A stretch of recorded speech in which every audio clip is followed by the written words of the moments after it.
So, what inspired you to start the basketball tournament and how did it initially get started? I was texting back and forth with a childhood friend of mine named Dan Friel about 11 years ago now on a Sunday. We were both off from work, and we usually hypothesize about different sporting events and ideas that we have. And this idea was, what do you think would happen if you put $50 million on the table and invited any basketball team in the world to play for it? Would LeBron come out? Would the Lakers play? Would Duke play? Would Pitt play? Would guys at the YMCA be able to compete? Would women be able to compete? And there's something about that free-for-all model that was all-inclusive and extremely high stakes that appealed to us, because professional sports gets more and more professional and less high stakes, I think, as it grows. And so we pursued that, and it became more realistic than 50 million. It became $1 million winner take all. And here we are 10 years later. Yeah, no, that's definitely amazing to just hear that it started from something like just from a simple text message and became something like huge. So like over the past 10 years, the basketball tournament has expanded into something revolutionary. Over 400 games have occurred.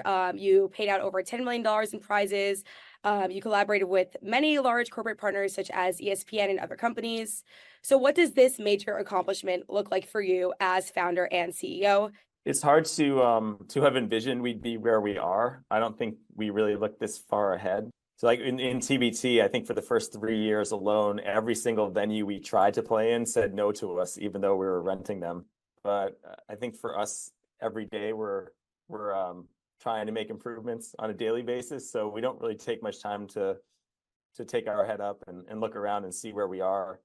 I think we see a massive opportunity in growing the format, which is basically all that high stakes, open to all. It's inclusivity, and games of consequence and meaning, and doing that across multiple sports. So we launched our soccer tournament last year.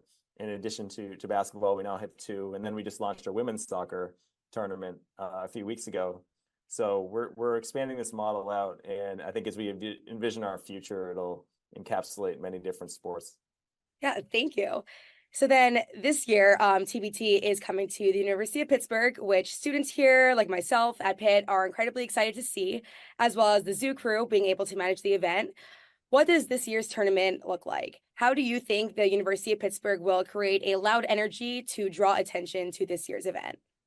We just announced our 8 regionals, and we have 4 returning regionals and then 4 new ones, of which Pitt is one. So we're always incredibly excited to come to new places like Pitt to see what the fan base is like over the summer, because it's a wildly different fan base than the winter. And we often draft off the excitement and the unexpected in the arena. And if fans show up and show out for Pitt, we know this is a place we're going to be for a long time. It definitely, Pitt is very excited to host the regional tournament. We have such a wide student fan base within the Oakland Zoo, and especially like how you said, since it's going to be during the summer, it's leading into football season. So a lot of students are going to be more excited and more hyped to, kick off other seasons of sports. We really appreciate you doing this. Thank you so much for your time.